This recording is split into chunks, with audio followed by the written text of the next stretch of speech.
streaming. Ura! Ura! Ura! Ura! Let me switch this. I think entertainment is maybe not the place I should be. Maybe I should be in people and talking and shit. Whatever. Where's that at? Where the heck is that stuff at? Where's that thing? Entertainment. No. People and blogs. Nonprofits and activism, science and technology, film and animation could work. People and blogs. That's where we're going. Yeah, hi. Hi, Batuhan. Hi, Marvel Avengers. Hello. House on fire. Right, I gotta get a Polly up. Polly. Not Pornhub. Why is that even still in my search history? I want that shit gone.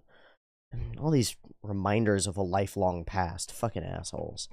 House is on fire. What grab? Let's pull. Pow. Invite. Copy the link. Today's Polly. House is on fire. Pow. And pin it. Hi folks, how we doing? How's everybody doing this morning? How are we? It is Wednesday, my dudes. It is Wednesday, my dudes. And I hope that we are well as fuck. Because, you know, being well as fuck seems like a good place to be. If you think what I'm thinking.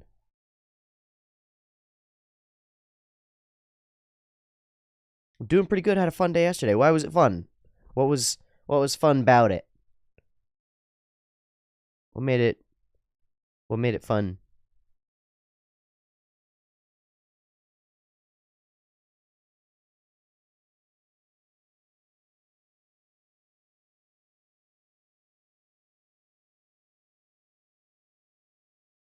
Anything in particular? Anything in particular? Yo, hello. Did you sleep well today? I did. I slept really well. So I did the tart cherry juice and the kiwi fruit last night.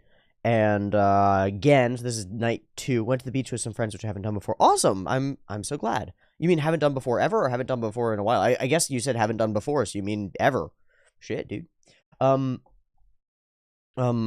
Yeah, I did the tart cherry juice and the kiwi fruit, the full kiwi fruit with the skin, and again was out like a light, and again woke up well before my alarm, fully out of a sleep cycle, and God, I fucking hate this. So I've ingrained into my brain the count back from 5 thing. And as soon as I remembered, I was in bed, and the moment that I remembered that the count back from 5 thing existed, in my brain started counting back from 5, and the whole rest of my being went, no, I don't want to get up. I don't want to get up. I don't want to get up. 4, 3, 2, no, 1. Ah! And then I sat up in bed. I was like, fuck. Damn it. Fucking asshole. I made myself more capable of doing the thing that I don't want to do, and I don't want to do it. Wah. Nyampasu. Hello, Kikuri. So yeah, let's just say plan for today is Mushoku 17.5, and then separate from that is Mushoku 19, because I'd like to watch both and not like skip a week if people will see it that way. So I'll watch the OVA and I'll watch the 19, and that should be fucking good. That should be a blast. Yeah. Now I haven't had my caffeine at all. So I'm gonna have yerba as my source of caffeine, because again I'm on that for the next couple of weeks. And oh, I forgot to do this. Pow. I am still brewing tea. The tea that I am brewing is also pure yerba, which is gross green stuff. Yeah. Yum.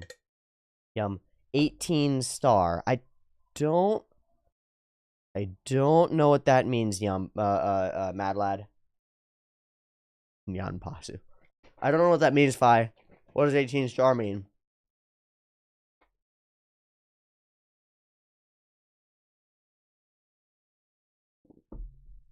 Oh, you're making a joke. You're making a joke because I fucked it up last night when I said that I would watch it in a certain way. And that's... No, you're right. I should be watching 18, right? Or something? Fuck. God, shitting dick whiffles. What did I even watch last time? Yeah, what did I even watch last time? Render. Where's my render folder? 16, 17. Okay, so it will be 18. Yeah, you're right. I said 19 now. Fuck! God damn it. I'm such an idiot. Hi, Tier 1 Sozi. T, how are things? Things are good. I'm awake. I'm going to be more awake as we move along. Thanks for the dope comment on Cyberpunk, by the way. That led to a bunch of discussion. It was a very good comment. Very helpful. Very important. Very, very, well, tough to write and some vulnerability there. So I really deeply appreciate it, man. Anyway, things are good, man. Things are good. Taking my food, there's a protein shake. It's mostly creatine. It's creatine, some triple mushroom, which is lion's mane, reishi, and cordyceps.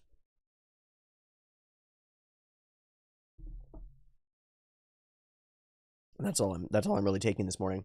I'm out of my nootropic capsules, which is unfortunate, and we'll see if that dramatically impacts my ability to function as a human being, but I doubt it. I'm also on day 2 of being... I weaned off. I'm also on day 2 of being off of my SSRI, completely off of my antidepressant, which I've been moving toward for a little while. I weaned it down to half the dose a little over a week ago, and now I'm moving toward none of it, and we'll see how it goes. I've noticed like some mild irritability, which is there, and that's just the way that the general like flow of the nervous system goes for me. So that's a thing. And then I've noticed that my libido is skyrocketed, which is kind of the expectation when you go off of an SSRI, is that your libido might go through the roof. So that's a thing. That's a problem. But of course, not a problem. Something that I've learned to manage. I just have to manage it effectively. No full mood swings? Not yet. Not yet, but we're only on day 2 of being off it. So.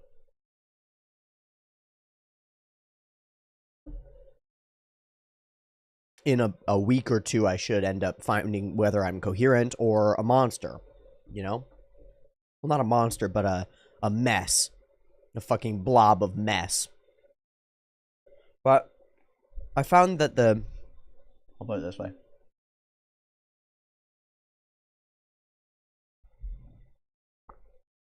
Don't go Kanye. I hope not. I hope not to. But I'll probably end up being a little bit more blunt and straightforward. What I've noticed about the SSRI is that it's really helpful for getting me out of a funk. But I've been out of the funk for a little while, so it seems a little bit redundant. And what I've noticed is that it allows me to feel content with the way that things are. Cannabis is very much the same way in a lot of ways. It allows that feeling of contentedness. Any tips to help steer away the drowsiness of antidepressants? Try taking it at the opposite time of day that you're currently taking it. That was actually what did it for me. I was taking it before bed for a while because that's what was recommended. And I started taking them early in the morning, like first thing in the morning, and that helped me a lot. Was to do that. I have also noticed that drowsiness. I would also say that you might want to experiment with different antidepressants, and mention to your doctor that you're having some serious symptoms around drowsiness and that you'd like to try something slightly different and see if that affects you less on that front. I have absolutely experienced the drowsiness of antidepressants.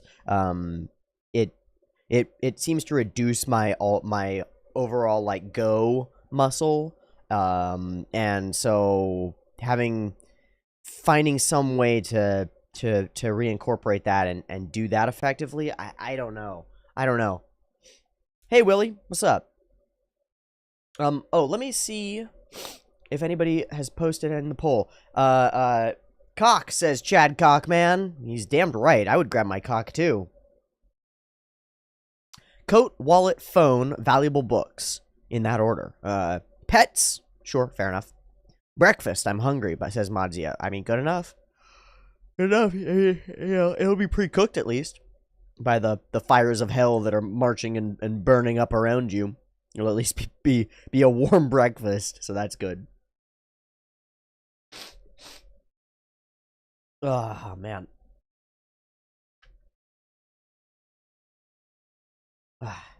Yeah, yesterday was good. I feel like I got a lot done yesterday, even though I didn't really record something. So I didn't record Poon Poon, and Poon Poon has been put off until a big recording next week. And next week, as far as like what last week I was kind of focused on the double drop from Mushoku Tensei. This coming week I'm kind of gonna be focused on Poon Poon because that's what's coming next Tuesday. And so I'm gearing up for it. But no recording yesterday, and yet I worked all through yesterday, and it was a highly productive day where I fully uploaded all of Paprika, and then I edited and rendered all of the Cyberpunk video, which ended up being a lot of work because there was so much valuable stuff in the comment spotlight at the beginning. And then it was super funny because the episode of Cyberpunk was very good and very fun, but like also I thought it was quite simple. I thought it was quite straightforward, and so I didn't see a lot of time to spend unpacking it as being something necessary. Oh yeah, I was gonna get some of this stuff.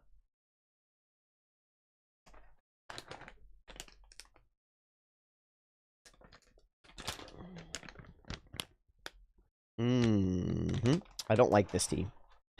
It's Renshen ginseng coated. Who was the fire? Marshal of the block. Wow. Wow. Wow. Wow, y'all fucked up. I have set off a dorm room fire alarm myself, actually. And I got away with it too. Absolutely. Oh, it was the guy who left the pizza in the oven, fell asleep drunk. That's super fair. So I set off a fire alarm in my dorm in freshman year. It was not a block of 25. There were like 20 guys on my hall. There were three halls on our side, and then there was an identical flipped wing that was all girls. So 3 halls of 20-something girls. And at like, oh gosh, it wasn't at night, it was in the evening. So it was at like 7:30 or 8 or something. I think I'd just come back from dinner. Well, I'll just say what was happening. So I was using a vaporizer, like a nicotine vaporizer, when there were no rules around that at the school, because it was at the point where vapes had just sort of come into the market, and so I was very much on the early adopter end of that. And actually doing the tinkering with them quite a bit. It's funny. There's a path for me where I could have been a vape manufacturer because I invented a bunch of the like weird ideas around vaping, especially around utilizing 510 connection cartridges for vaporizing cannabis and cannabis wax. Man, I was right on that shit early. Because I started out by working with wire and by coiling my own coils and stuff, and so doing that in more extent was fun. But anyway, I had a friend there, and I was showing him the vape, and he went, "Won't that set off the fire alarm?" And I went, "No. What you have to understand is the way that these fire alarms work is there's a little vial inside of the fire alarm, and when it gets too hot, the little vial shatters, and so the vaporizer won't do that at all." And I took a big puff, and to prove my point, I took a big puff of vapor, and I blew it directly at the fire alarm. And I'm an idiot because that's not how those fire alarms work. It's how a lot of fire alarms work, but modern fire alarms work with a little laser, and if enough particulate of any kind goes in between the laser and the little like sensor that senses that the beam is there, if there's enough that breaks the beam, that breaks the circuit and causes the fire alarm to go off. So I went, "No, dude, it's totally never going to cause it to go off." Whip, whip, whip.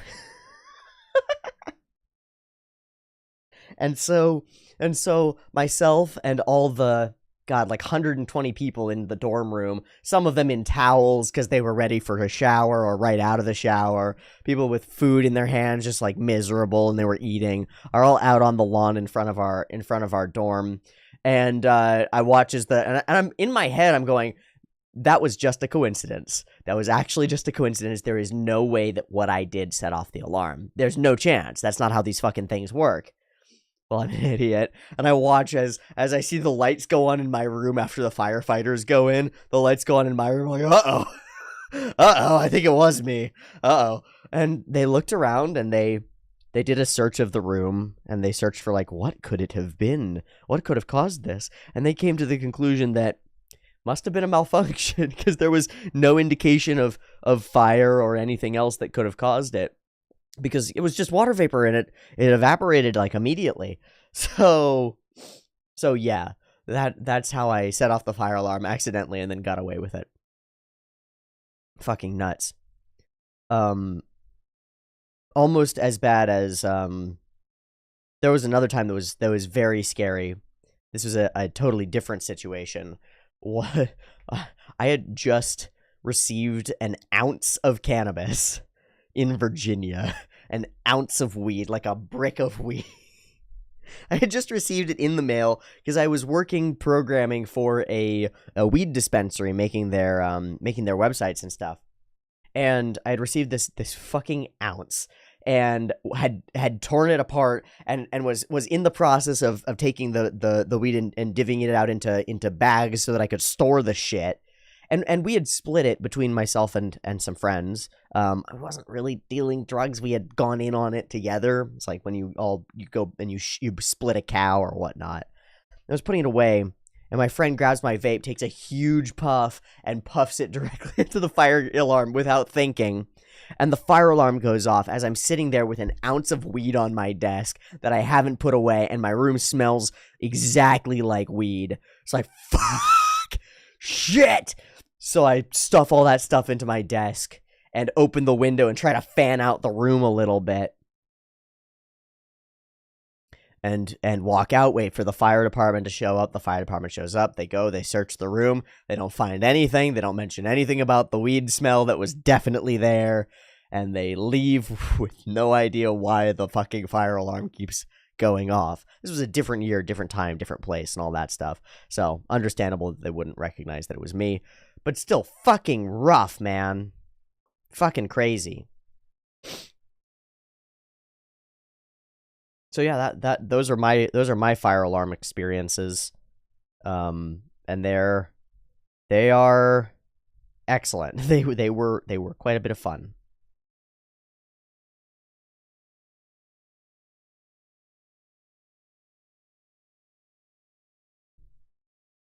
How did the friend react? Oh, he was very apologetic and very sad because he didn't want to cause a problem, and he was terrified, of course, that we were all going to get caught with the weednibus. What the hell? I just joined. Are you okay? Is everyone's okay? Oh, house on fire. You're reacting to that. Go to the polly. It's pinned. It's a pinned chat. That will explain the thing. Pet's cock, my 3 cats, phone, wallet, valuable books, coat, important documents. That's a good one. Thank you, Nick. Computer by Willie. Hey, if you can, absolutely. As much as I can in my vital record collection, absolutely. Photo albums, everything else is replaceable. Reasonable as hell. More reasonable than breakfast I'm hungry, for certain. Pets seems to be number 1, for sure. Ooh, I've got one for you. Phone charger.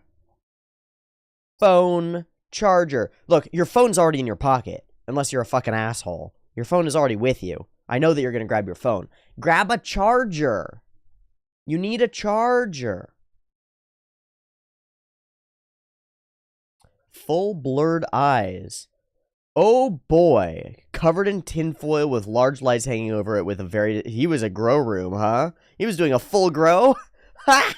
That's amazing. That's amazing. Just ask the neighbor for one. Smart, smart, smart.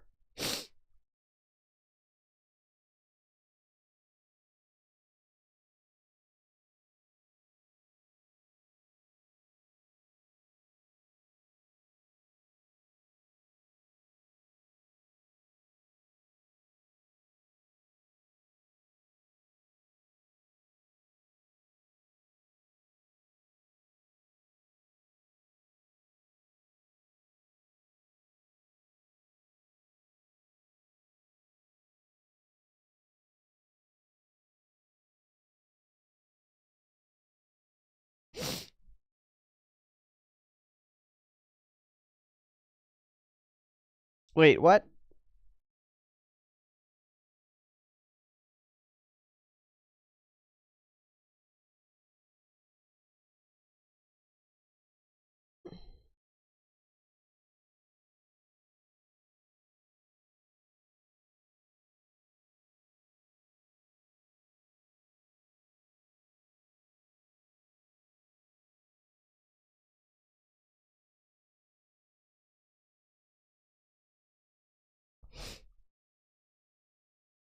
You could buy one. Yeah, but what if you can't? What if everything is gone to shit because everything's on fucking fire and the zombies are attacking and the pothead landlord is trying to murder you and all that shit?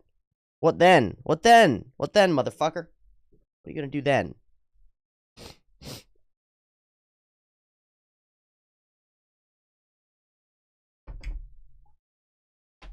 Anyway, phone charger, pets, the house into a lake. Okay, cool, fair enough. Okay, I gotta, my electrolytes have flown through me. I must bathroom. Be right back. Ooh, good luck grabbing your mace to take with you navigating corridor fires. Yeah, that's important. What do I do with my mace? Yeah. I guess I take it with me for smashing zombie heads. That's probably the move.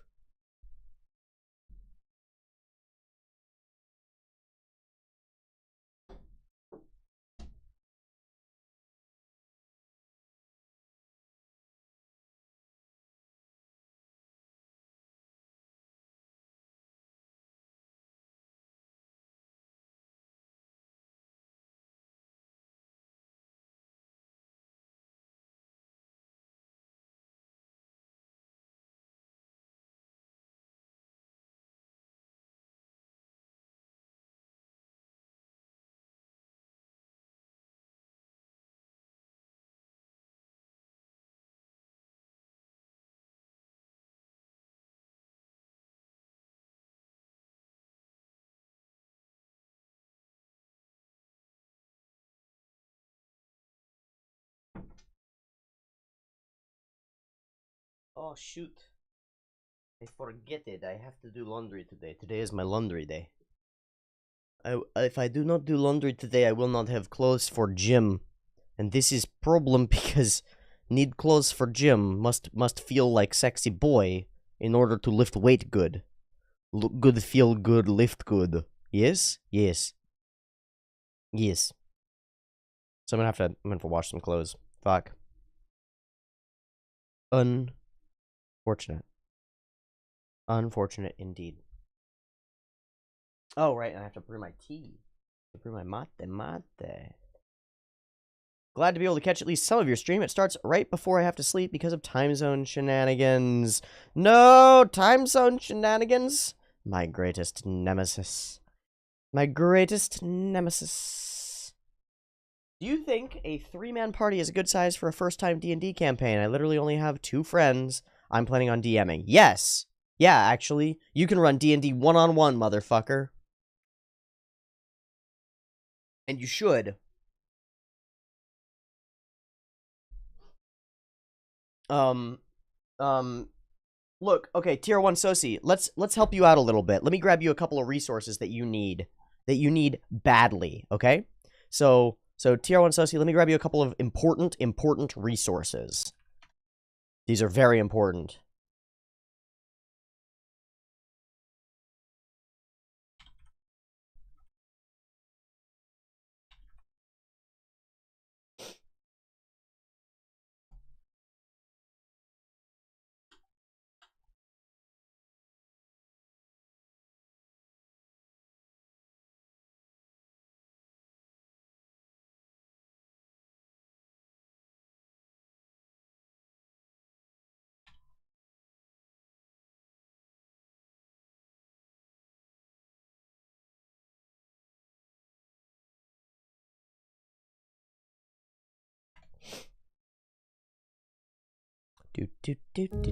Ah, go away, I don't want to see that. Okay.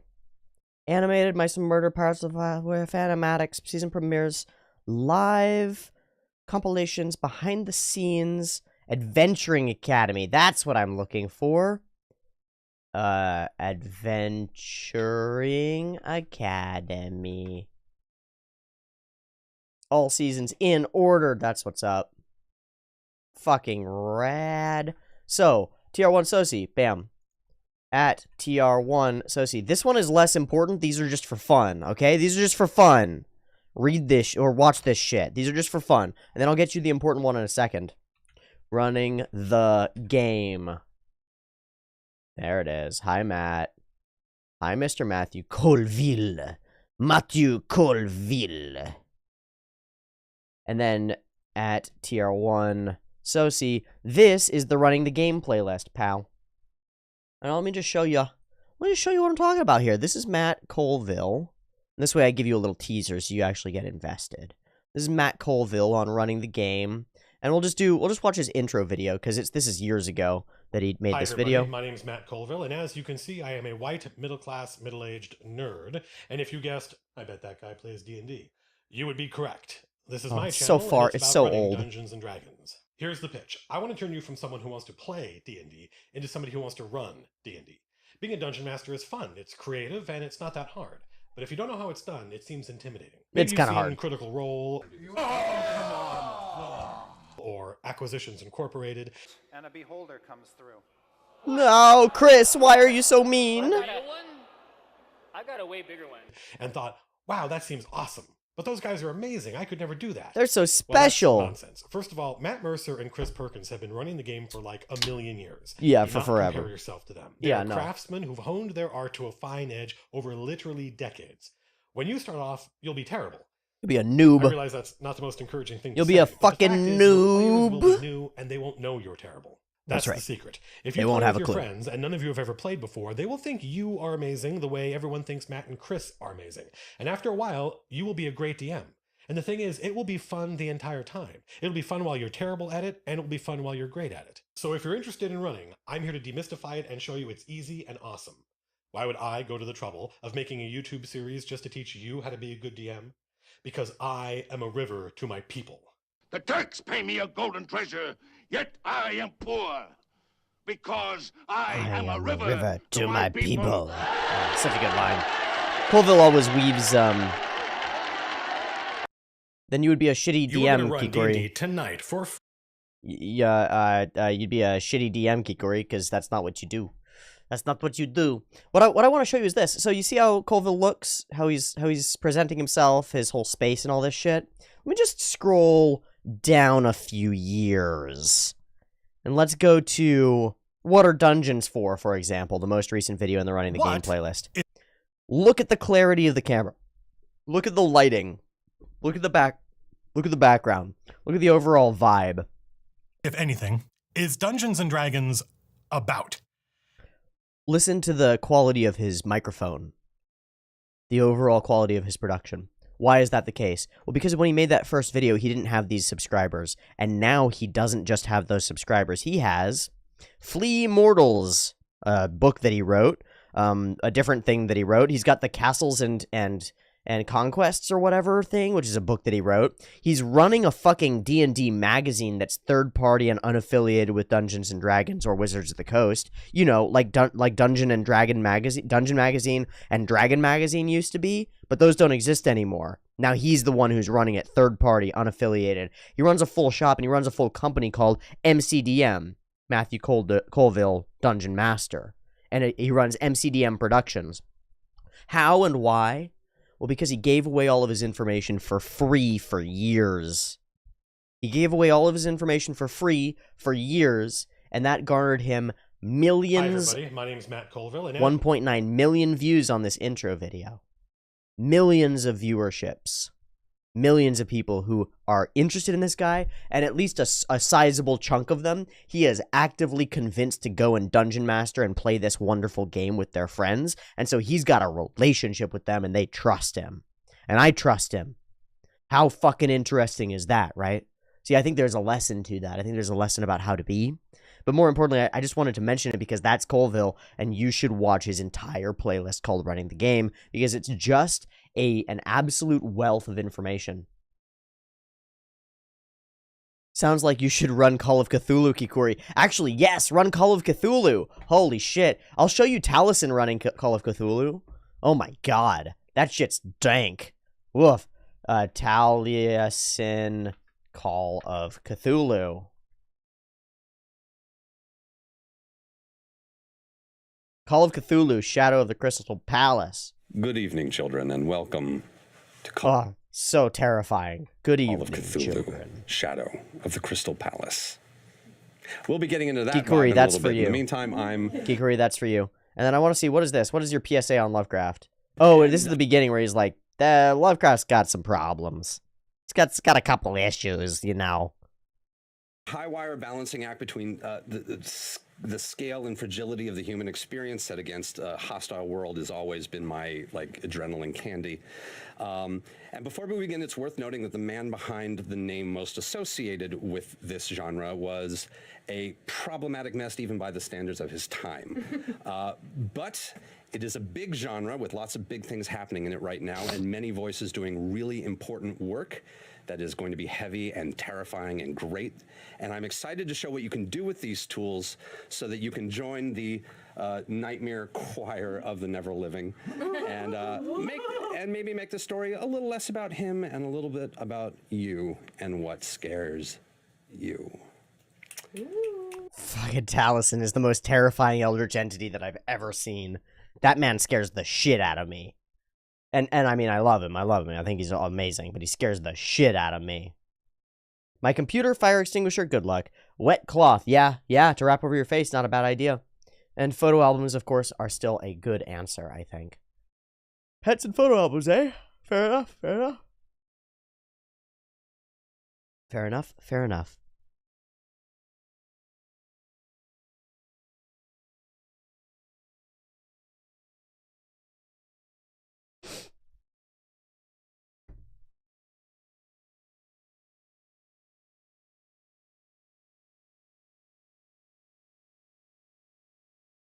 So, having shared those bits of wisdom with you, I will say this is going to be a relatively short brew. We're not going to go for 3 hours this time the way that we did before, just because that was a lot. That was too much.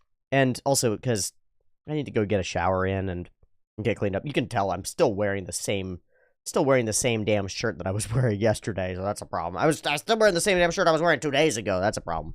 There's a new Dungeons & Dragons movie coming out 2023. Has Chris Pine playing a bard. Yeah. I'm aware. It's been hyped to oblivion. My faith in Hollywood is non-existent. So that's my problem. The reason that the Dungeons & Dragons movie is coming out isn't because Dungeons & Dragons is cool. It's because Dungeons & Dragons is profitable. It's because this was pre-recorded yesterday. Yes, that's how I'm talking to the chat. What I actually did is, just like the robot or the AI in Foundation, I've predicted all the responses that you might make. And yes, that's an Asimov reference. I predicted all the responses that you might make, and I'm just talking them through with you. This is all a lie. It's all just a recording. I like movies that are so bad they become good. So do I. There's a reason that I have Tenku Danzato Skelter Heaven rated as a 10 out of 10 on my anime list, and I'm not joking. It's my favorite anime. People ask me what my favorite anime is, and it's this. It's 18 minutes and 53 seconds, and it's on YouTube. And also, Tenku Danzato Tiabu. This one. My favorite anime is garbage. Here's why I love it. That's the one, baby. That's the one, baby. Here you go, Kikori. Watch that. Been rewatching Airplane and the Naked Gun series. See, those movies aren't bad. They're not so bad they're good. They're brilliant. Those films are ingenious. Those are brilliant comedy. Tippity toppity tier, you know?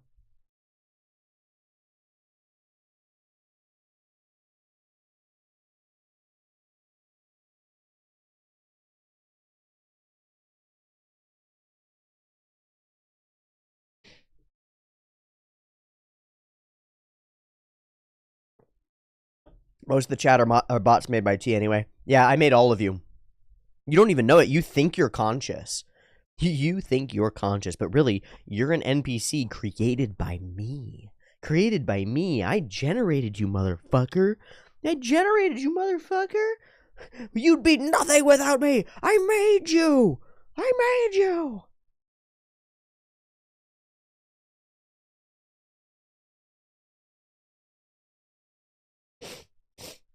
Well, create any better. Yeah, Rip, I'm not very good at that shit, dude. Sorry, I apologize for having inserted the whole, like, existential dread and depression stuff into your brain. My bad, you boy Mart. I don't know. What was I supposed to do? I just fucked it up, man.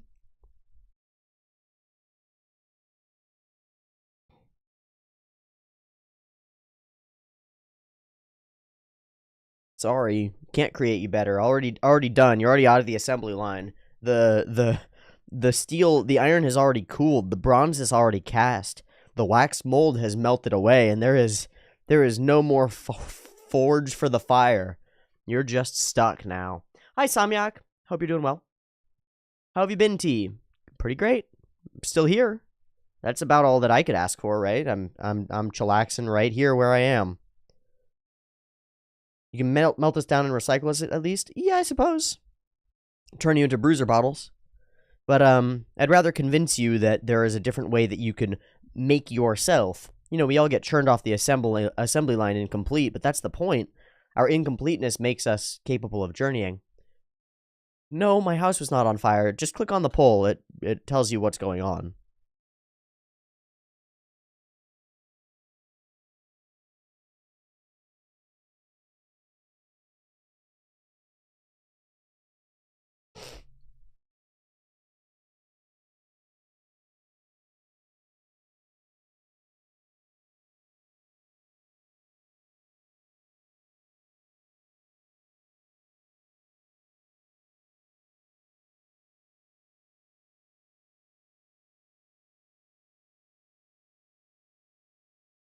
But no, my house has not been on fire, thank God.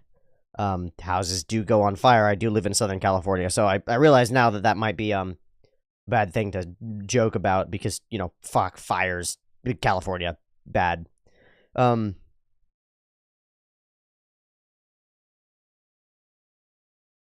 no, all is well. The only thing that's on fire is my fucking spirit, dude. That's what's on fire. Neketsuhen. I am flaming. Burning like a burnished, like Leo and Gallo. Good times.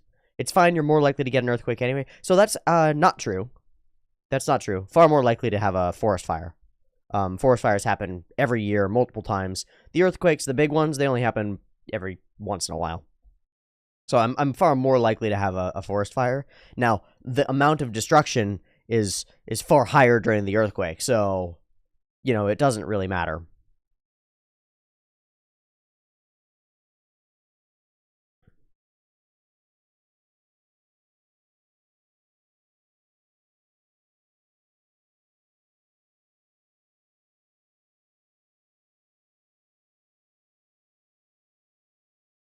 Isn't Cali massively overdue the big one? Yes.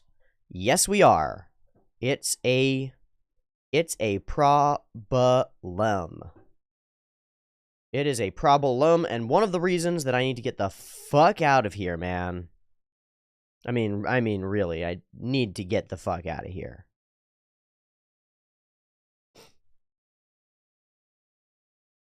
Mind you, Yellowstone is also overdue. Oh yeah, the big boomer. The big boomy is a problem, and I'm right in the path of where the wind will blow all that boominess. So, fuck me, man. Fuck me.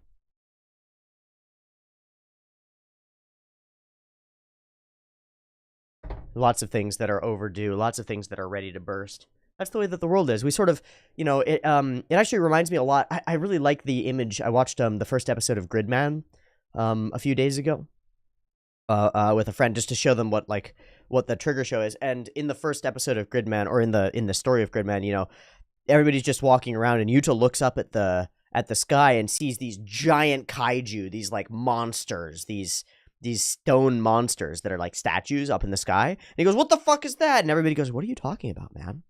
And that's exactly it. He's awake to the overwhelming horrors that are just waiting. They're just waiting, right? The monsters are just waiting, you know? We're one set of button pushes away from nuclear war. We're right on the edge of potentially catastrophic climate change in a lot of ways. Though I really don't think that's as bad a problem as we make it out to be. And the Earth changing in climate is not a big deal. It's just a big deal for people living near coastlines, and fuck them. If they're not going to move, then they're going to die. So you better move. Move the fuck away from a coastline and go somewhere colder. Don't stay in a desert, which is where I am right now. Don't be in a desert. Don't be near a coastline. Go somewhere where there aren't hurricanes and enjoy yourself. But it's other stuff. It's like the earthquake is coming, and the the disasters are here and the floods are on the way and the tsunamis are happening, and it's all kaiju that are just looming over everybody as we go about our business and pretend that the big monsters don't exist. It's like the Alice in Wonderland rabbit going, "Oh, I'm late, and running off while things are falling apart around him and just exploding in the background. And not in a cool, like, movie hero walking away from an explosion because he doesn't give a fuck sort of way, but in a, oh god, oh no, oh, just getting sucked into the daily grind and forgetting completely about the bigger issues that face us. Overdue on the magnetic pole switching too, but scientists still don't know the consequences of that one. Yeah, no clue. No idea what'll happen there. Could fuck up everything. I mean, personally, I think that our magnetic fields are really important, and I don't just mean for holding off ionizing radiation. You know, we don't think about it very much, but your whole brain is a giant electromagnet. It's an enormous chunk of magnetite. The amount of magnetic material that's in your brain is actually incredible. Is actually truly incredible. So we good in Nepal right now? Oh, dude, I don't know about that. One big shake means can be a pre-shock, you know? Magnetite in human brain. Yeah, your brain is filled with magnetic minerals. Biogenic magnetite generates the high field saturation effects in the T1 and T2 values of MRI imaging, and it's found in crystalline form throughout the human brain, primarily in the cerebellum and in the brainstem. We have quote unquote tiny bits of magnetic material. So that's the thing is a lot of these people are like, oh, there's just little bits of magnets in your brain. That's weird. How odd. No. Your whole brain is a fatty magnet. It's what you are. It's what you are. We know that when you run electrical impulses through coils, it generates magnetic fields. Look at an image of your brain. Look at an image of it. It's not just coils, it's tubes. It's tubes fractally wrapped around each other. It's coils of coils. Your whole brain is coils of... All right, this is all wacky shit. I understand. I'm not stupid enough to think that this is obvious, right? This is all insane shit. Your whole brain is coils of tubes of coils, and you run electricity through it, and it's all magnetized fatty tissue. And we think we understand the brain? Fuck off. God damn.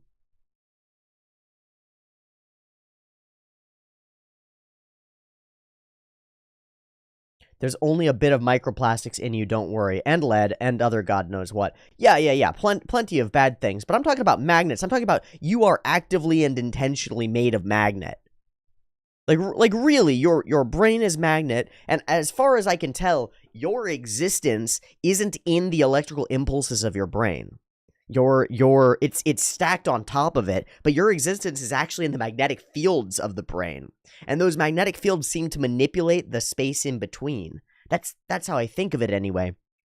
We know this to some extent because just very recently we started to be capable of observing the entangled quantum spin of the water within your brain, because there's liquid inside the tubes of your brain. There's liquid in the centers, and as you're thinking, you're actually manipulating the stuff in those tubes, the liquid, on a quantum level with magnetic fields. Your brain is using magnets to hold the stuff in place and manipulate it and alter it, and that seems to be somewhere along the lines of where your consciousness is. Your consciousness is in the intersection of all the electromagnetic fields that are you. Fucking wacky stuff. So, obviously all the spiritualists who are like, oh yes, you live in the ether and auras exist, are fucking off their rockers. But they're not that off their rockers. The reason it resonates with so many people is because it's not completely a lie. It's not completely false. It's just unscientific and is being come at from an intuitive and falsified and not very effective perspective. The same perspective that, for example, we came at alchemy with, right? Before we understood how the fuck to actually manipulate atoms and particles. We thought that we could turn lead into gold and stuff, and that's not how it works. But if you were capable of nuclear fusion, you could turn lead into gold, kind of. It would just be very inefficient, you know? And so the idea is that, like, a lot of the spiritualist idiots are actually idiots, but they're trying to be alchemists. They're trying to figure out what's going on. They just don't have the scientific background to actually come at it as though they haven't made the assumptions yet. They make all the assumptions about the way that the human spirit works, and then they come at the biology from that perspective. And what you need to do is you have to ground yourself in biology, and then come at the question of consciousness from biological underpinnings. And once you do that, you start to recognize that there are some serious and interesting biological underpinnings of consciousness. And then it all, as far as I can tell, comes back to magnets. Magnets and gravity. Magna gravity. The whole determinism versus free will is based in that science. I think so. I'm a believer in free will. I think that we are actually quantum entanglers, that we're capable of manipulating things from uncertain to certain. You know, I'm in the process of organizing an LLC right now, a limited liability corporation, which I'm splitting part ownership with my roommate. But there's a what I called it is pretty simple. I'm calling I'm calling it uncertainty limited. You get it? I hope you get it. I'm very proud of it. I'm very proud. Please praise me. Please praise me for my brilliance. I'm very proud of uncertainty limited as an idea, because it's exactly right. It's the limiting of uncertainty is what your brain does.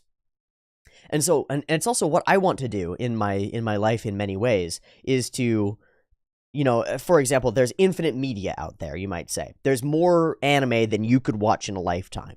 Far more. So what do I want to do? Well, there's this vast field that's uncertain, that's just totally uncertain. And you have no guideposts and no certainty to it. It's all just in the ether.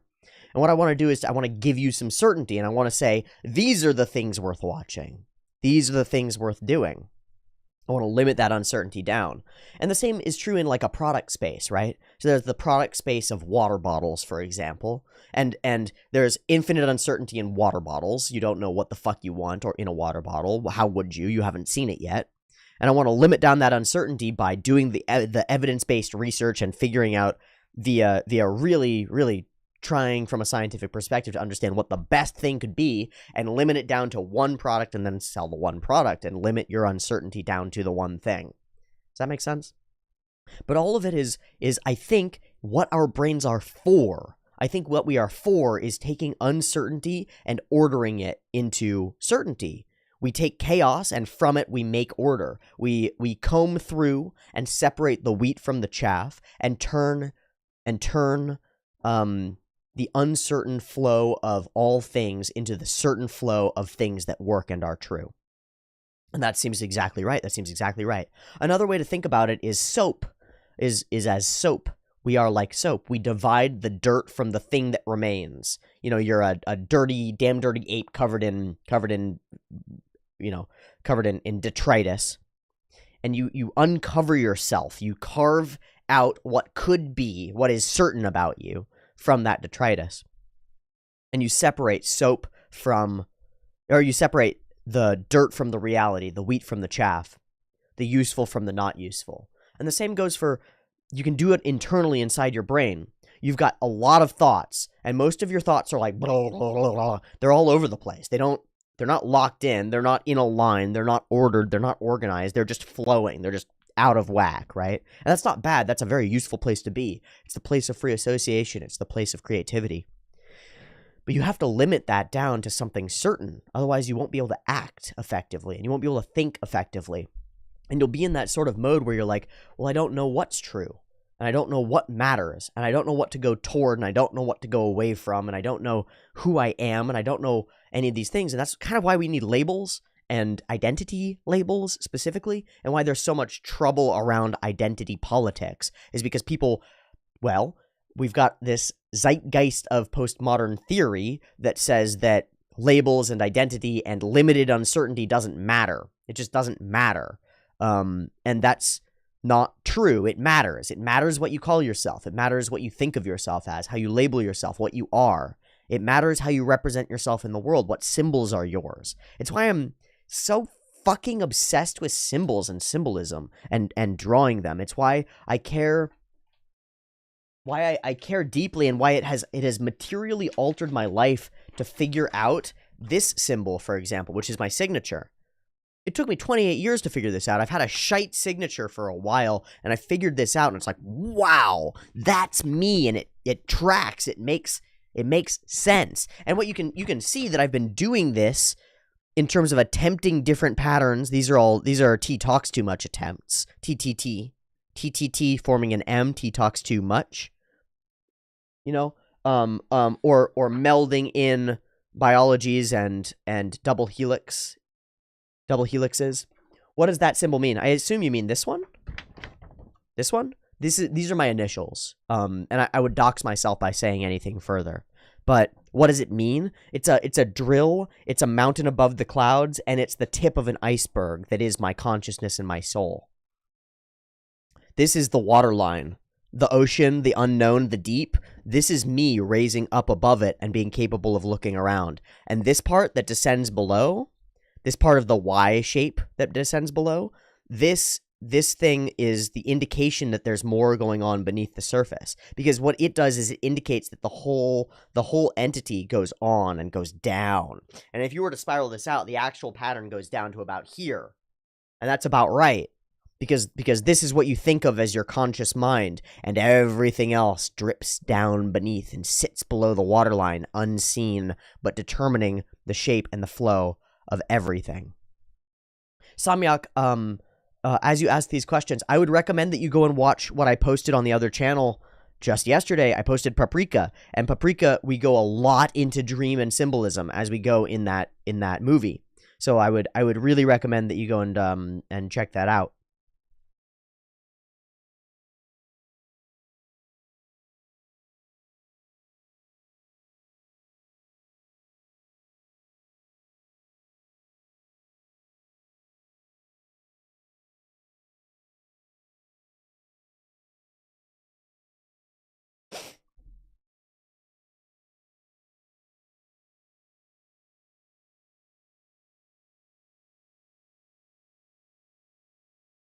Good. Yeah, go check it out. What do you mean, Parnik, by this could be a good conversation starter? In what context do you mean? I'm just curious. I agree. I think it's the conversation starter. Really. And I will also say that I'm going to, within a couple months, I'm going to tattoo this symbol on my left foot. Because I already have the teepee on my right foot.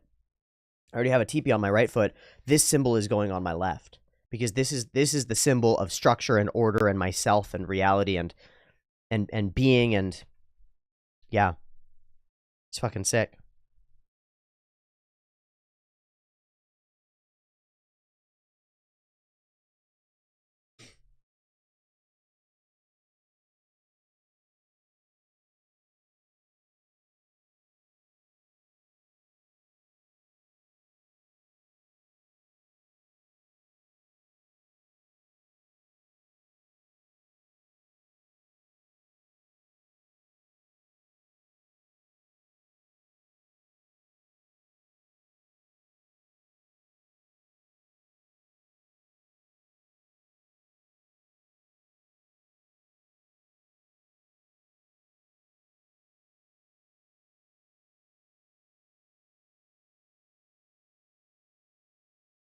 Best convo starter, put on best Joey voice. How you doing?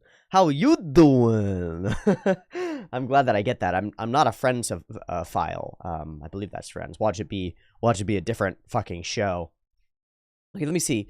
Pets, phone, identity, documents, cock, cats, computer, charger, wallet, photo albums, coat, wet cloth, breakfast, vinyl records, valuable books, the house, fire extinguisher, computer, emergency fire bag, very important, my PC, NVIDIA graphics card, too expensive to lose. Yeah, for sure. If you've got an expensive graphics card, you should take that with you. I would just grab the whole computer case. Just grab it and run. You need that shit. It's important. It's actually part of the reason that I need to buy a laptop or something. I don't know. I have to become wealthy first. So, hey, subscribe to the Patreon. Please. Or you can one-time donate via the PayPal, which is linked down in the below space, which is quite nice, you know, quite nice.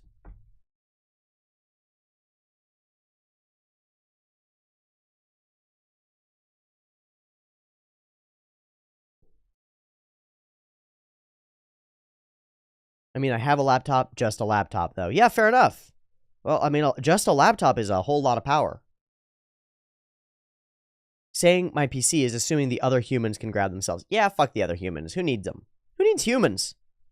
Like, actually, who needs humans? You don't need that shit. Nobody needs that shit.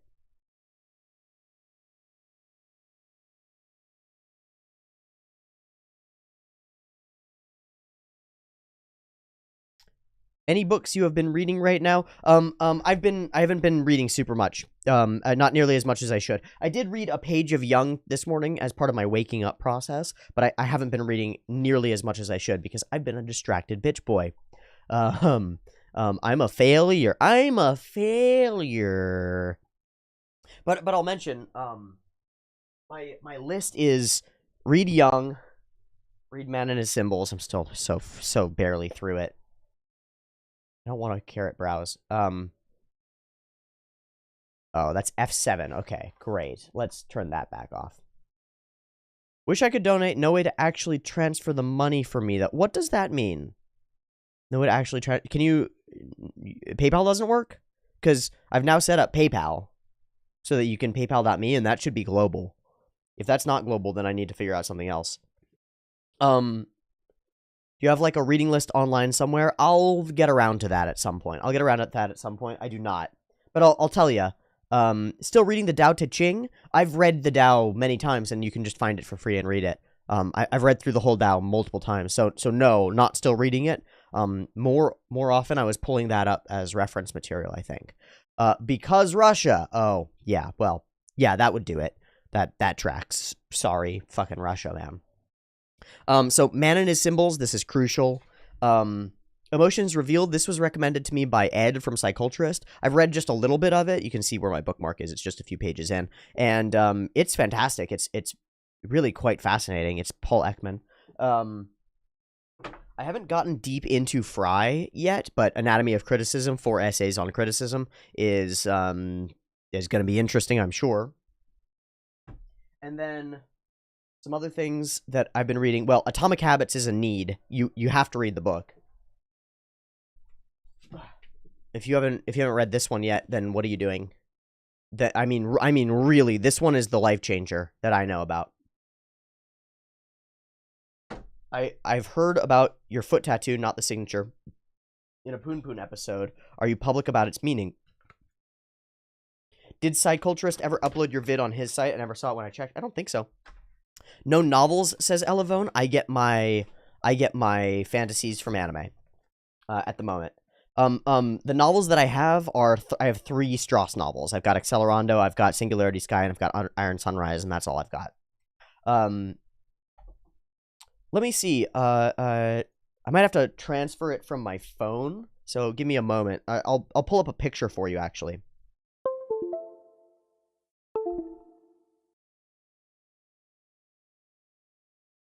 Ding dong ding, ding a dong, ding dong ding, ding a dong, ding dong ding, doogie doo. Come on, come on, come on, lad. Give me the picture. It's just it's the easiest way I can show you what the foot tattoo looks like.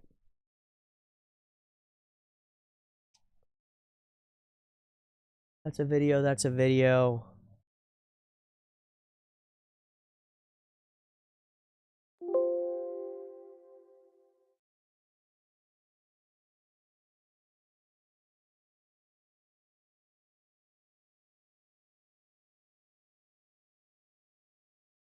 Let me just view with Honeyview. And then let me pull up Honeyview. Oh shit, it's not there. Not VLCE. Honeyview. Where is it?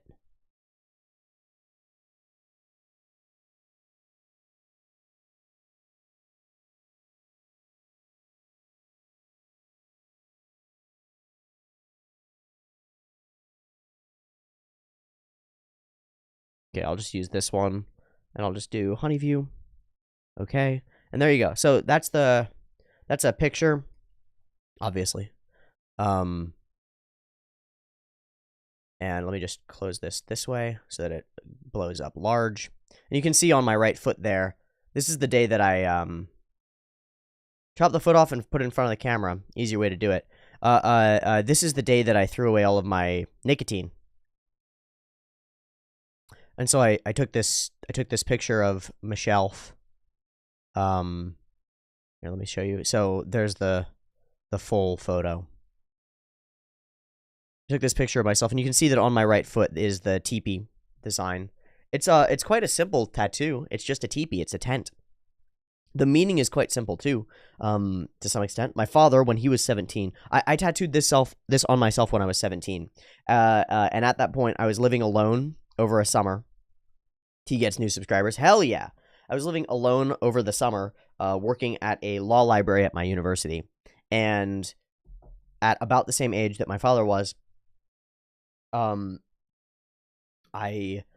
had the urge deeply and strongly to just run away.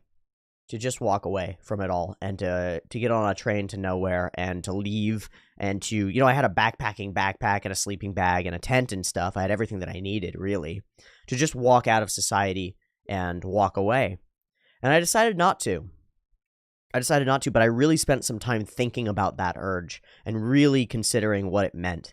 And I came to the conclusion that it was deeply respectable, but also deeply cowardly, because the scariest, hardest thing that I could do would be to face society, not to run away from it.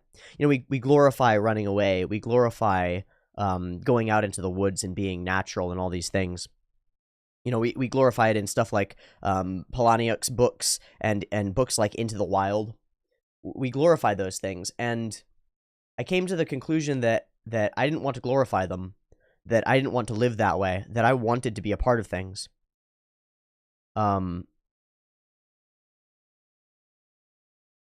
Well, first off, you mentioned Ayn Rand. Ayn Rand is a woman. Elavone. I never liked his ideas. You mean her. Ayn Rand is a woman. Objectivism came from the mind of a woman, not a man, which is quite interesting. Shinji, I mustn't run away. Exactly. Except that I actually believed it. Unlike Shinji, who is repeating it as a mantra and a refrain and a foolish thing, I really came to the conclusion that I would not run away. Not that I mustn't, but that I would not. And, yeah, fear is the mind killer. Absolutely. But my fear was of society, was of, in Shinji's terms, in many ways, getting churned up and becoming a part of the system. Not taking the reins or control over my life, which is Shinji's issue, is that he won't take the reins and the control over his life. He won't take responsibility. Yeah, get in the damn robot, Shinji, exactly. And well, my dad glorifies that about himself, that he left and he lived in the woods on his own for so many years, and I respect it, and I believe in it too, and it's a huge part of me, and so I tattooed it on my foot to remember that that's what it is, because that urge toward individualism, that desire toward being myself alone in a tent, capable, with an axe and a knife, and living and fighting tigers and mountain lions and shit, and surviving in the cold rain, and making fires, and cutting down trees, and being a man, being a human, not just a man, but a human man, right? A damn dirty ape out in the woods. That idea is oh so deeply appealing to me. I mean, really, really deeply appealing to me. And it's part of what drives me forward, is that individualism, is that mindset of going toward the unknown and going into lonesomeness. And it means being alone in many ways, is what that on my right foot means. And it is on my right foot. It is the thing that I step forward with first, because I'm right-handed. And I step forward first with individualism, and then second with something else, second with culture. And second with the self, and second with understanding, and second with knowledge, and second with hierarchy, and second with pyramids, and second with fractals, and second with drills, and second with media and with stories. And that's what the representation of this symbol is, wherever the heck I just put it.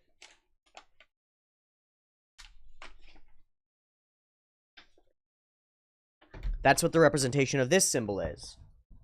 This is a drill. This is an iceberg. This is a mountain. This is society and culture. This is structure and hierarchy. This is the eye at the top of the pyramid that watches. This is the head above the water. This is the tip of the iceberg. This is all of those things. This is structure and connection, fractals and patterns. It's all of those things. And so that's going on my left foot. And both of them are pointed forward because there's only one direction to go. And so on my deepest foundations, I build myself as a creature of a duality. And that duality is individualism and culture, chaos and order, structure and lack thereof, pattern and chaos, pattern and nothing. And that's me. I'm both of those things, and they are on my feet because that's what drives me forward. And so every step that I take is a step in one of those realms or in both.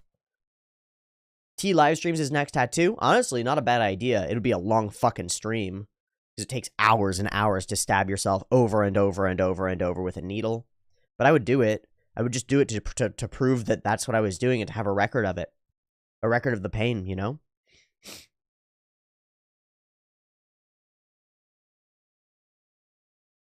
So, not a terrible idea to live stream the next tattoo. I might do just that.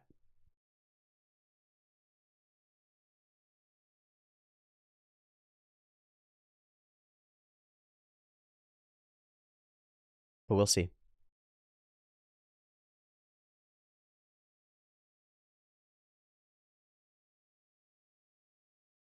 But we'll see.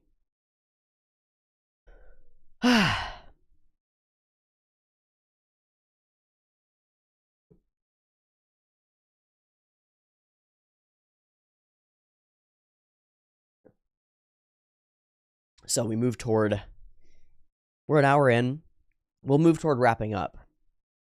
Any reason there's no bin bag in that pic and it's all leaking everywhere? Because that's a sink, and because I poured it all into the sink. It's not a bin. That's a sink. You can see at the top is where the drain is, and you can see as you look at it. Or you can see as you look at it that all the stuff is floating downward toward the drain. The drain being right there. I don't see the drainage hole very well. That's because it's all clogged up. It's all clogged up with bullshit and trash and garbage. How are the temptations after you quit nicotine? Shockingly not terribly bad. They were there. I won't deny that. They definitely happened. But yeah. Maybe a bit off topic. What do you think about Matthew Colville? I believe you quoted. Dude, I literally just linked Colville. Somebody was asking about running D&D. I literally just linked the Running the Game playlist and then watched through the first episode of Running the Game, the intro thing, and told people that they should go and watch Matthew Colville. I like Colville a lot. Colville is on the money, man. Colville's got it down. He's making free content to help people, and then he's making enough money off of it to support himself and his friends and his allies. Oh, whoops, was late. No problem, Zoster. No sweat, man. But yeah, I like Colville a lot. The horses of the D&D apocalypse are like Iyengar, Colville, Mercer, Mulligan, Murphy. Brian Murph is up there, and Emily Axford can have credit as well. Fucking goddamn, I love those people, man. I love them to pieces. Why did you start smoking? I wanted to. I was quite young when I did, and it wasn't smoking; it was vaping. I never was a tobacco addict. I was never a tobacco addict. I never got into it that way. I was interested in the technology around vapor and nicotine, and I honestly wanted the sensation of. I started with zero nicotine. That's actually where I started, was at zero nicotine in end of high school into early college. I was experimenting with the vaping stuff, the vaping technology, because I was fascinated by it. What products have you done? What do you mean? What do you mean, Samyak Tuladar? Because that can mean many things. Do you mean drugs? Do you mean sex toys? Do you mean cookies? Like, what do you mean? That can just mean a lot of things.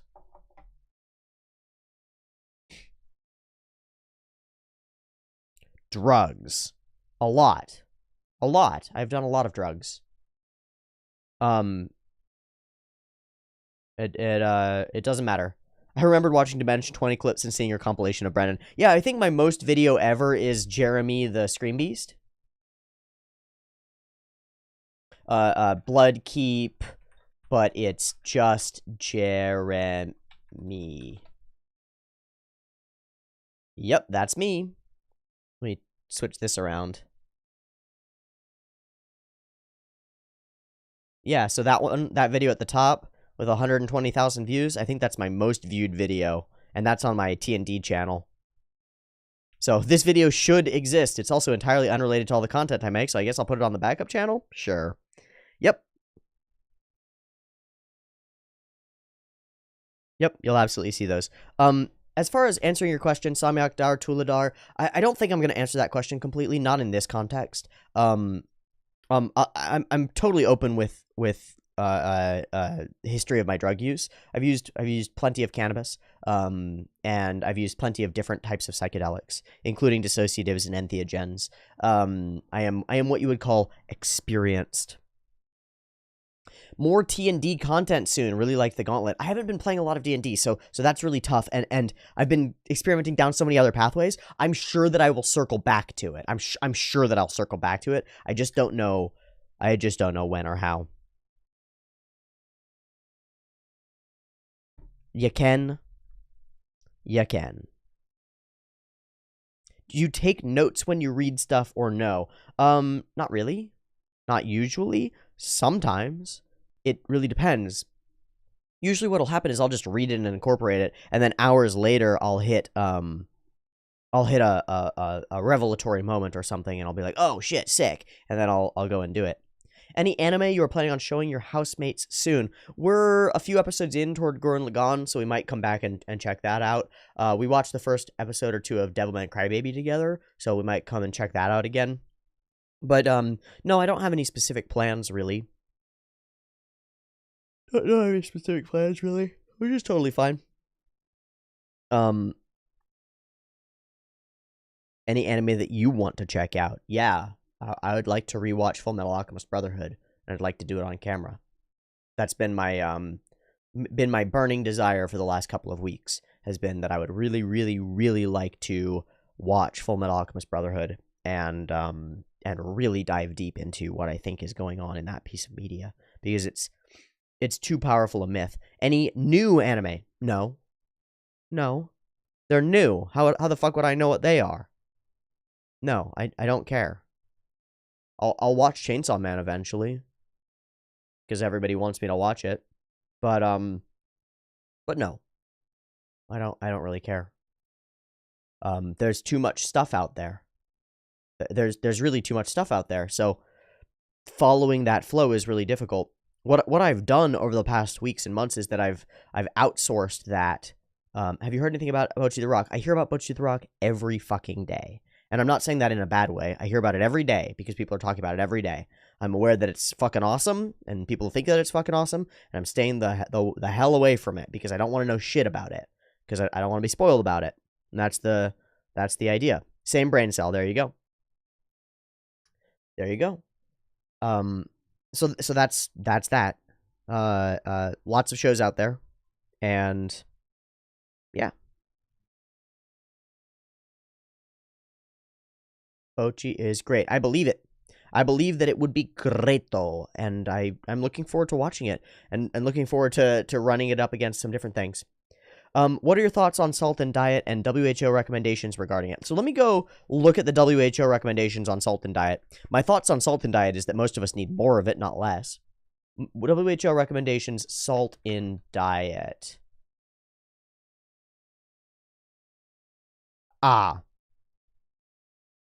So less than 5 grams, just under a teaspoon of salt. Yeah, no. No. No, you need a bunch of salt. More salt, not less. Now, that said, if you're already in fucking hypertension and this is, okay, let me step back. That's terrible advice if you're obese, if you're overweight, if you don't exercise, if you're in hypertension, and if you don't spend enough time sweating.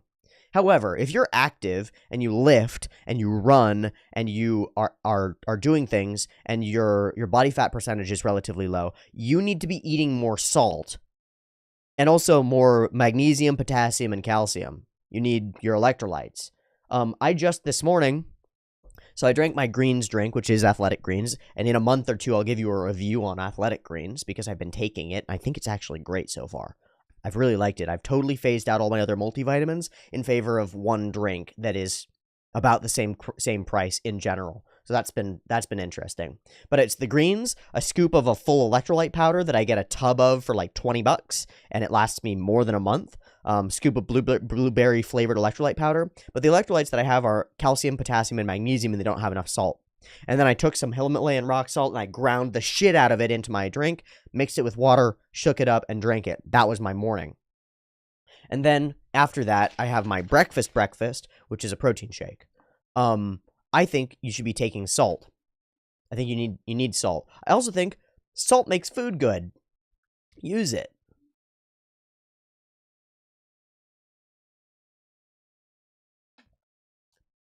Wonder if that blueberry flavor is natural or an additive. It's an additive. I can go grab the tub and I'll check. I'll bet it will be natural flavors and citric acid.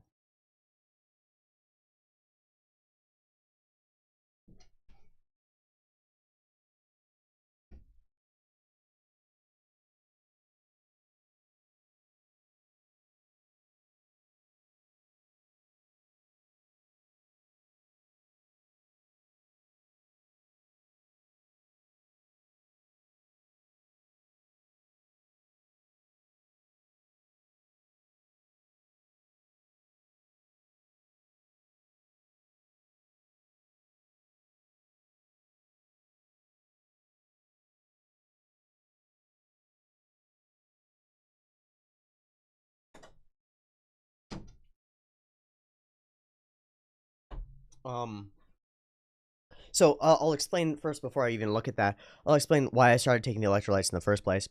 I was at the gym and my roommate was just talking about how he was feeling like really tired and drained and like and sore and stuff. And this dude who was like 30 feet away, who we've seen many times, fully tatted up guy, who he is always there boxing. He's always there fighting the bag. And you can tell based on the way that he moves, there are lots of people who shadow box on the bags and hit the heavy bags and do their thing. And you can tell a lot of them are kids and noobs. And you can tell that this guy's not a noob. You can tell that this guy has lived in the fucking ring for a while. You know, he's got that something to him where you're just like, that's a caged animal. That's a restrained monster. That's somebody who knows what they're doing with their fists. He turns over and he goes, electrolytes. And we're like, what? Sorry, what? Please explain. And he goes, electrolytes. You need to go find this doctor's electrolyte supplement. It's amazing. Take it every day. It'll blow your mind and all your soreness will go away and you'll feel great and you won't be tired anymore. I was like, that sounds like bullshit, but the dude is ripped. The dude is ripped to shit. Have you asked him to punch you in the face yet? I didn't ask him. I asked somebody else and I got punched in the face. I accomplished that task. That was weeks ago.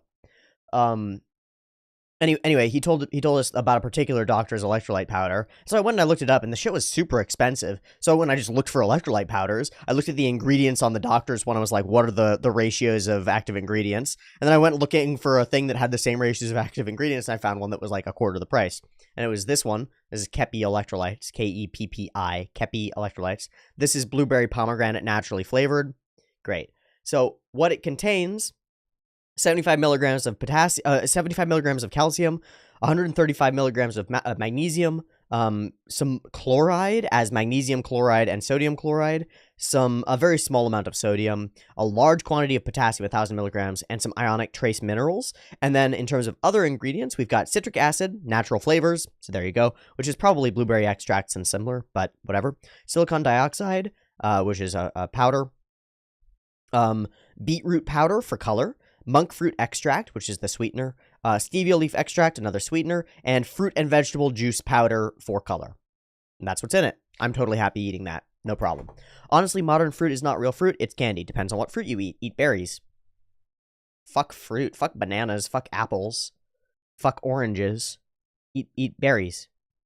Should you drink it before, during, or after a workout? Before. But you can also do it after to replenish, but you should do it before so you don't cramp or die. Have a food question. Love eggs and eat them in different forms, at least 4 or 5 every day. Is it good or bad for me? I'm not that physically active. It's I'm not that psychically active is what you actually wrote. That's very funny. I'm not that psychically active. Are the eggs helping? As far as I'm concerned, as far as I know, the ideas around eggs and cholesterol are a myth. What I would say is this: the saturated fats in eggs are super useful for generating enough cholesterol for you to maintain hormone balances. So, yeah. What I would say beyond that is you need to go and get your cholesterol levels checked by getting blood work done. You need to go to your doctor and say, I want my blood work done, and then have them do your blood work. And they're going to draw some blood from your arm, and they'll put it in a thing, and in a couple days you'll get a thing back. And if they go, your cholesterol is fuck-boned, then maybe cut back on the eggs a little bit. And if they go, you look fine, then maybe don't cut back on the eggs a little bit. Regardless of what happens, do not let them prescribe you statins. Don't let them prescribe you anything. Fix it with your diet. Don't let them prescribe you anything, but get your blood work done. It's the way to know, because I don't know if eggs for you will cause a problem. I have a question for any Americans in chat. Since you eat turkey for Thanksgiving, do you also have it for Christmas or go for something else? Lots of people do both. Lots of people do chickens for Christmas. Lots of people do it for both. Lots of people do various different things for Christmas. It's, I've seen duck for Christmas. When I was younger, when I was in high school, I would go over to my best friend's house for Thanksgiving and for Christmas, and they would do Peking duck, which was awesome. They were a Chinese Filipino family, and they would do they'd order a full Peking duck, like a full cooked duck from a high class Chinese place down in LA. And they'd order that for Christmas with crispy skin and everything. Ooh la la, that's the way to fucking do it. Do it. Do it. Do it. Ayay. Ayay. So I will say, Parnick, eggs, eat them. They're probably good for you. They're baby birds with all the completest proteins in the entire world. They're probably great for you. Watch out for the saturated fat levels, and the only way to know if it's actually clogging your arteries is to go get tested. So go get tested. In general, as far as I can tell, eating eggs won't kill you. Now, that said, there are some indications that large quantities of meat and meat products and eggs and things increase your risk for various types of cardiovascular disease really significantly. So do your own research and find out. I won't tell you what to do.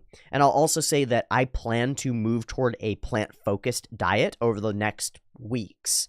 For my own health and for my own purposes, and also to try it, because I've been on the other side of the spectrum. I've eaten full carnivore. I've eaten full keto and full carnivore, and it's worked fine for me for a period of time, not for forever, but it worked fine for me for a while, and I've moved away from it toward a more balanced diet, and I'd like to try the other end of the spectrum and go plant-based toward near vegan, and just see how it does me. Because I've never tried it, and I've always dismissed it as like, well, that's fucking stupid, because I think it's fucking stupid to restrict your diet. Humans are omnivores, and I have particularly sharp canines, so it's particularly poignant to me that I am a meat eater. I'm made to slice and chew flesh, right? I'm made to eat meat, and it seems wrong to not do it. But maybe I'm just an idiot, and maybe I should listen to some of the people who are like, man, I've been plant-based for a while, and this shit's good. Doesn't seem like they're lying. Omnivore. Yeah, we're omnivores. We're omnivores, absolutely. And I think that eventually I'll come back to an omnivorous diet. But I think that in the process, I'll discover some things about myself. And I'll discover some things that make me feel good. For example, I'll just add this. I was at the supermarket about a week ago, and for like $1 or $2 each for the tubs, I bought 2 tubs of sprouts. 1 tub of alfalfa and clover sprouts, and 1 tub of radish sprouts. And I took them and I ate them. And I ate them over the course of the week. And my shits are better, and my energy levels are better, and my overall feeling is better, and it feels great. I mean, there is also the moral question of the meat industry. I really don't consider that a moral question. I think I have absolutely no qualms with killing and eating animals. My idea, actually, is that my only qualm is that I haven't gone and killed and eaten the animal myself. And so I'm going to go and try to kill a chicken. And move from there into probably slaughtering goats, pigs, sheep, and other animals, because I'd like to be the one holding the knife myself in a sort of a Stark style. If I'm going to eat it, I'm going to kill it. And that might actually be the end game for me, is that I might eat a totally plant-based diet, except when I can, every month or two, go out to a relatively good local farm and ask to be the one who butchers an animal and take that animal's whole carcass home and cook with it until it's gone. And I'd like to do that. A question regarding eggs. If I want them only for the protein, should I eat only whites, or is the yolk fine too? I'm from a vegetarian family, and meat is no-go right now since I'm home for now. Okay, you can do either. It depends on your goals. Most of the nutrient density in eggs is in the yolk. Most of the juicy saturated fats and tasty specialty proteins and stuff is in the yolk. The white is pure protein. And so if you want to use it like it's a protein supplement, like it's whey protein, use whites. Make sure you cook them. They do have, I forget what it's called. It's not apigenin. It's some other amino acid in them that really fucks with protein synthesis. So make sure you cook your whites effectively. If you're going to eat mostly whites. But the yolk, as far as I know, is where the good juju is, so eat the yolk. But if you want them only for the protein, the white. If you want them for the whole food value of the egg, you want to eat the baby chicken, and the baby chicken is the yolk. You want to eat that whole fucking bird, man. Whole fucking little yellow baby bird. And when you get the eggs, you want to get the brownest eggs with the darkest yolks that you can get. So you'll see this in the store. You'll see brown eggs and white eggs. They're not all brown eggs are made the same. I would always choose brown eggs over white eggs, but you want to get the ones that are as grass-fed and as free-range as possible on the eggs. And what you'll notice immediately, when you crack them, their yolks will be dark orange. As opposed to like bright yellow, they'll be like dark orange. And they are nothing like the same kind of thing as the sort of processed, mass-produced eggs that you normally get. They are nowhere near the same.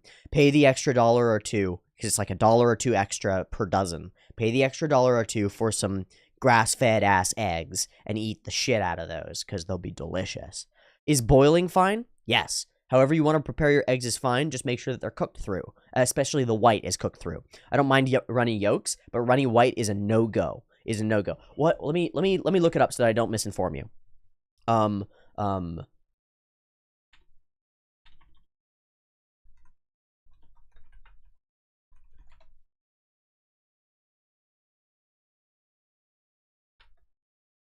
It's something to do with vitamin D or vitamin B. Avidin. So you know what biotin is? You'll see biotin as a supplement added to cereals and stuff. It's really important. It's a B vitamin that's very important. And raw egg white contains avidin, Avidin, which is a compound that has antibiotin activity.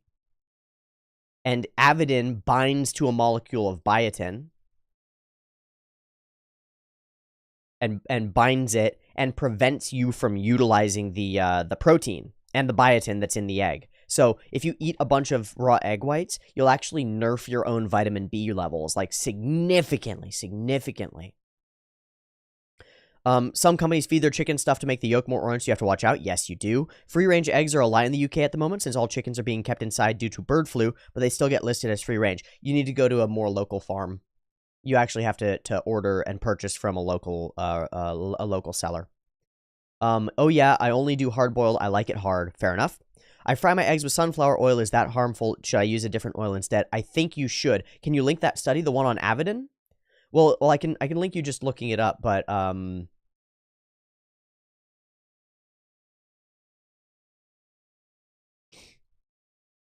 well, first off, let me grab the NCBI study here. Pow. This is the golden egg from 2019 at Shoe there. And then the avidin thing wasn't a specific study, but I'll link you this, which is raw eggs here. And that's from Science Direct, and it links to a number of other studies. Yeah, it's a collage of various studies that contains biotin deficiency and very different things very interesting things in eggs, how they work. So there you go. There's a couple of researches. There's one or two researches there. Ever tried some more unique eggs like quail or ostrich? I have. I've actually tried both. I like quail eggs quite a bit. Ostrich eggs didn't do anything for me. We went to an ostrich farm at one point, and I think we had an ostrich egg omelet, you know, where you end up with like 1/4 of an ostrich egg for yourself, and it was fine. It was fine. It didn't make a lasting impression on me, is what I would say. Ostrich meat was actually, I found more interesting, I thought, because it's truly a red meat, but it's poultry. It's quite interesting. Ostrich burgers are pretty good. You're absolutely welcome, Shu. This sort of stuff is not hard to find, by the way. All it takes is a quick Google search and looking for studies and knowing where to find the ones that are actually like studies and aren't just some bullshit that some asshole wrote into like a half AI generated article, you know? I remember my dad trying crocodile and kangaroo steak in Australia. I was actually thinking about that as a funny thing. I think that if you'd really like to make some long-term investments, I think you should invest in crocodile farming or gator farming, alligator farming. Super stupid. This is super stupid. So here's the idea. The idea is that Florida, Georgia, Mississippi, Louisiana are all going to be flooded as fuck in a couple of decades as the temperatures rise and the sea levels do too. They're all going to be flooded as fuck. And the animals that thrive in that territory are gators, alligators, an invasive species that overtakes the wildlife in the wetlands seriously. And the thing about gators is this. They're pretty sustainable to farm. They're assholes, so nobody cares about them. So, you know, you won't have PETA on your ass. They're reptilian, so they're assholes, so nobody cares about them. They make tons of leather, and it's high-quality product. It's really useful product, is gator skin. Really high-quality, useful product for all sorts of things. And you get a ton of meat out of a gator. And it's good quality meat, too. Fuck cows. Farm gators.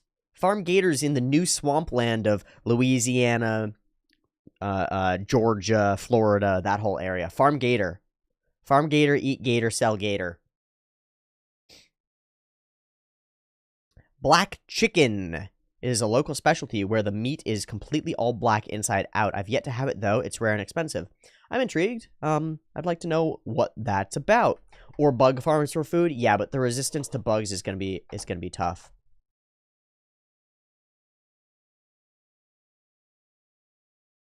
Huh. Yeah, the flesh is dark. However, it doesn't actually taste different by nature. It's just chicken. Very well. I'm sure that it is different nutritionally to some extent. Because it's fucking black chicken. What the fuck? The fact that it's that color indicates that there's something slightly different going on there. But what that difference is, how would I know? How would I know?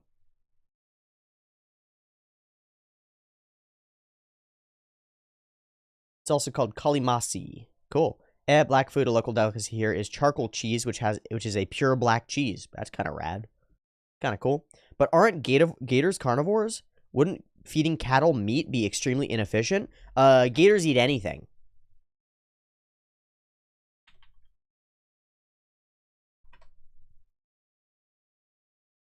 They're opportunistic feeders. They'll eat the young ones eat insects, frogs, small fish, other invertebrates.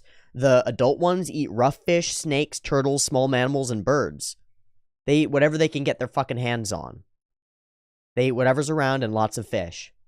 Yes, they're primarily carnivores, but they do it on their own. Invest in sea monkeys, guys. Yeah, why not? Not a bad idea.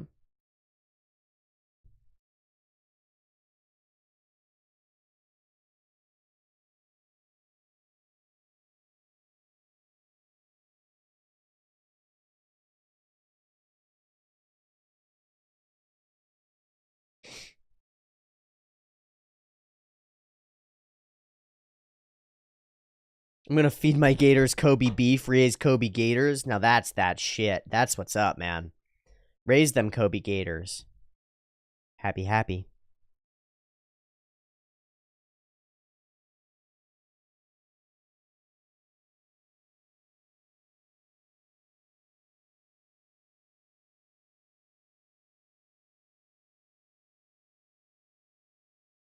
Sounds like a horrid taste. It might be. Who knows? Who knows, man? It might be awful.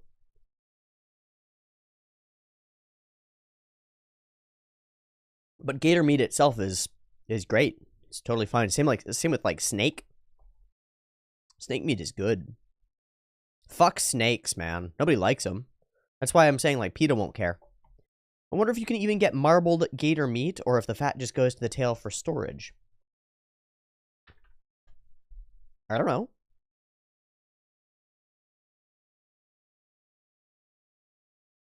Alligator tenderloin seems to be pretty fatty. Alligator meat fat content.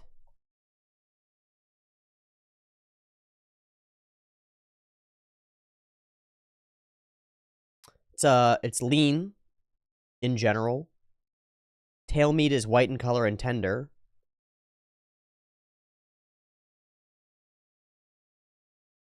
Other cuts of beef are higher in fat.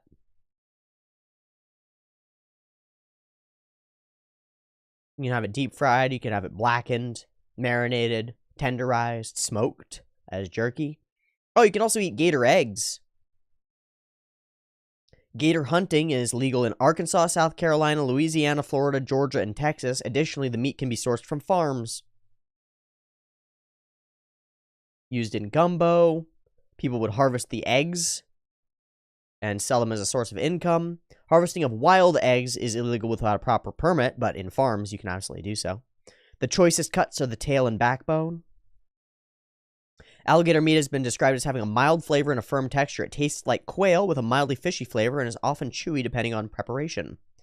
Contains significant amounts of phosphorus, potassium, vitamin B12, niacin, and monounsaturated fatty acids. Monounsaturated? Oh, but they're not polyunsaturated fatty acids. That's pretty good. That's pretty good. Very cool. Ever heard of Brew? I have, actually. I forget what it is, though.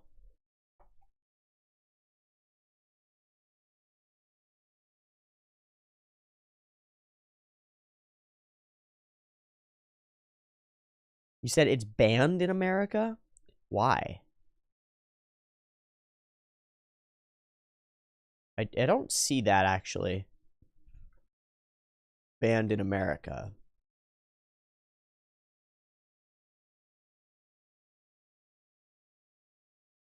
Ponceau 4R. It's a drink colorant.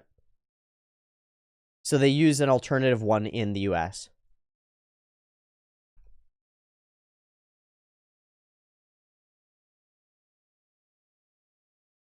Voluntary ban on the thing. Yeah, that makes sense.